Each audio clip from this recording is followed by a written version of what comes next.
Okay, moving on. If you're somebody like Emily D. Baker, so I've been doing HR consulting and human resources for Thanks, Conrad. 29 years now. And so it can be.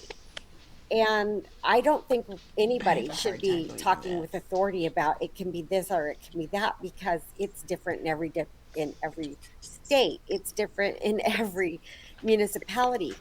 And But then even in this case, it's a law. It's a law. It's not a company policy. It's not a workplace or okay, workforce, it's thing. an It's the law. yes, and Okay. it's an employment contract. But So not a even law. Emily couldn't speak on it. Like my whole point is like a company will have it in their contract, do not make sexual jokes around coworkers. However, there's no law, I would imagine there's no law on the record that says one citizen cannot make sexual jokes around another citizen. I mean, there's a difference.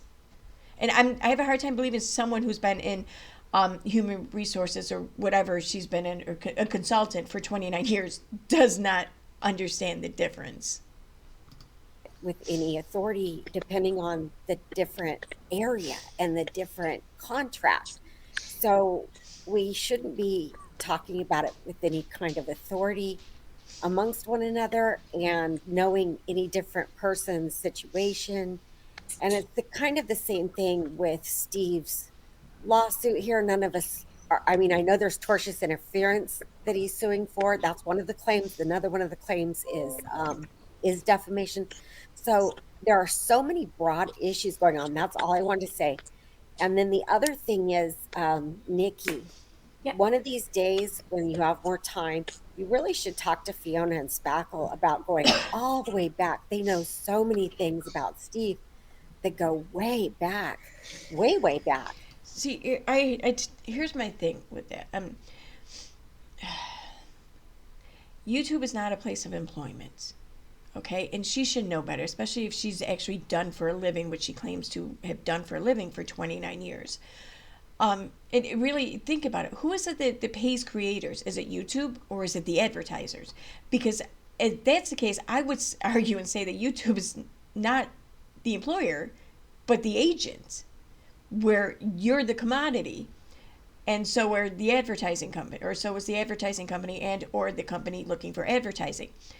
Um, and this is an agent of sorts that connects one who needs or would like to employ creators and creators who would like to be employed. So you could, in which case I would even argue that if you did want to point out a specific employer, it would be the advertising company. But in which case, how do you differentiate who paid for what? And in far as super chats and members go, well, then wouldn't that mean that people who pay for a monthly membership, that the creator is then an employee of all of those members?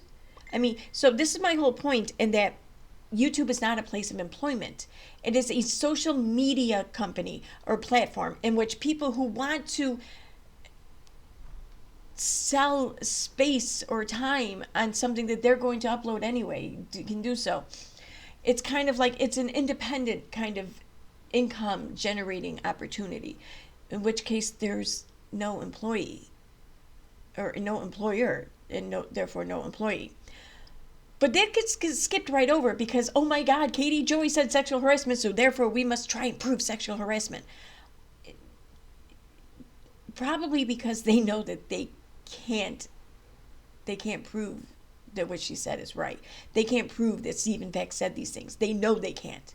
So they're just scratching for any argument they can find. Oh, and I want to also point out, see, this is where the real intent of their behavior kind of stands out to me.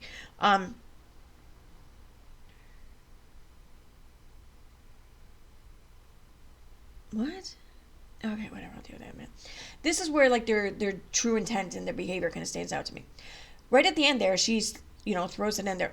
By the way, Nikki, you should talk to these people. They have stuff going back years. They've documented and archived all the behaviors and things stated of this one person going back years. But why?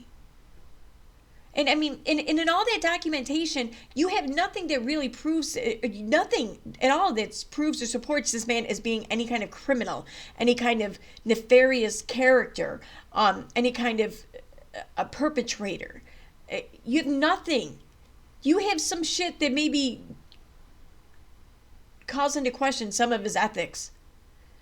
But I mean, and my whole point in just pointing out how ridiculous that is I guarantee you that every single person up on that panel, myself included, that if you were to document everything they did, like they've documented Steve for years, you would find these just as bad and just as damning shit. I guarantee it. I fucking bet my fucking house on it. Okay? I know this because we're all humans. Even the best of us have our bad moments. And if they're going to be documented and shown in the future, then they're going to paint us in some sort of a bad light or a worse light in which we're painting ourselves in every day. To think you're immune from that is ridiculous. But to then want to use this as damning examples against a person while ignoring the fact that you are not immune to it either is disingenuous, it's dishonest, it's deceiving. This is what I take issue with.